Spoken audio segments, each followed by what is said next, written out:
So my name is Shilla Patel. I'm an executive member of National AFSA, and in terms of London Fire Brigade, I was chair for 8 years, and now I'm an inclusion officer with the London Fire Brigade, so I support the support groups. My current role, now that I've gone back to the London Fire Brigade, is very much a supporting role.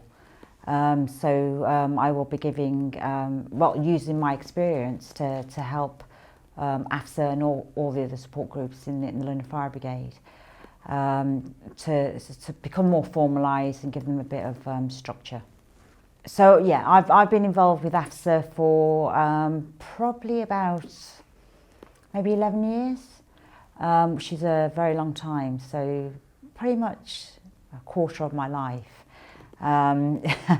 Which will give you an indication of how old I am. But it is part of my life and who I am, and it's given me confidence and the ability to speak to different people, different levels, just to do work that I'm very passionate about, equality and diversity, inclusion. AFSA's changed massively over the 11 years. So you might have spoken to Pav or Manjit, who are the founding fathers of AFSA. And we haven't just grown AFSA in terms of membership. Actually, the whole ethos, the values, the objectives have completely changed. It's not just about trying to promote equality and diversity. Actually, it's about networking. It's about getting members in that aren't Asian. We don't need to be Asian to be part of the Asian Fire Service Association. It's about being inclusive and making sure, actually, you know, everybody has a voice and everybody can bring something to the table and make a difference. And that's what AFSA is about. We're inclusive. So if anybody has ideas, bring it to the table.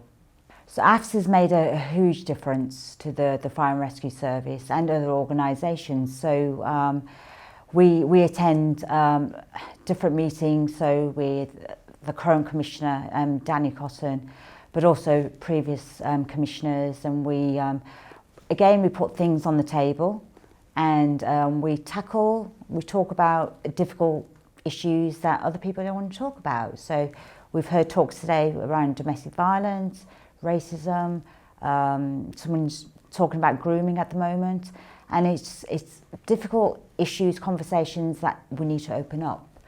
I'm currently working on a lot of stuff around mental health, and if we look at that, there's lots of stigma, particularly in the Asian community, and we need to start tackling that. But so for AFSA, we bring it to the table, we talk to senior managers, we talk to the Commissioner, we go to meetings with MPs and councillors, but also just normal people like me, people like you, and we need to talk about it. AFSA's developed me personally in terms of my confidence as an Asian woman.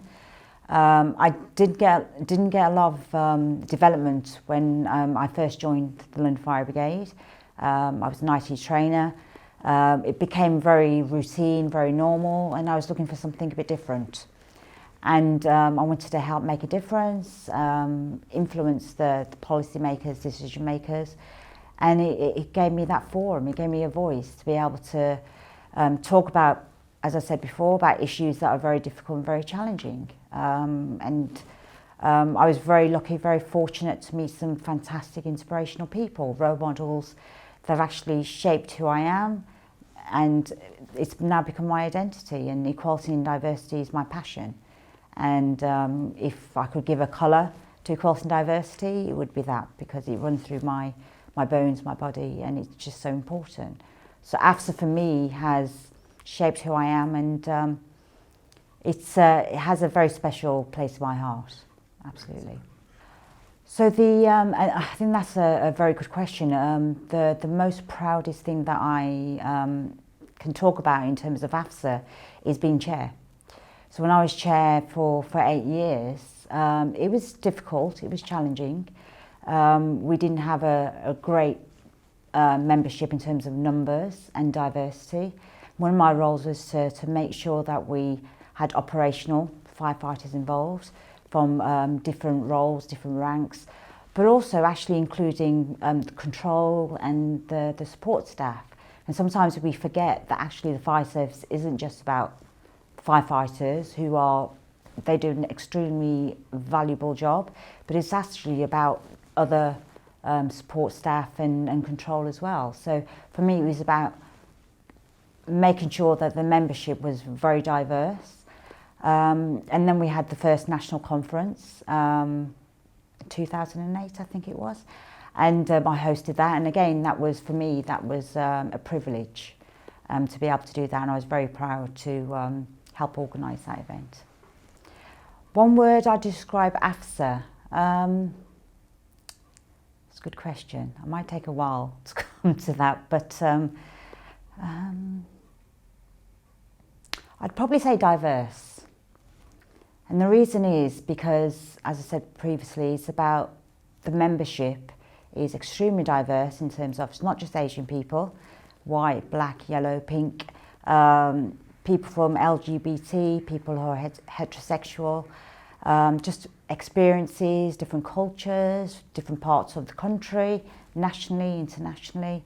And for me, that's important. That's who we are. And that's why I'm a member. If it was just about Asian people, I probably wouldn't be a member. I wouldn't have been chair. Because it's about inclusivity and about inclusion.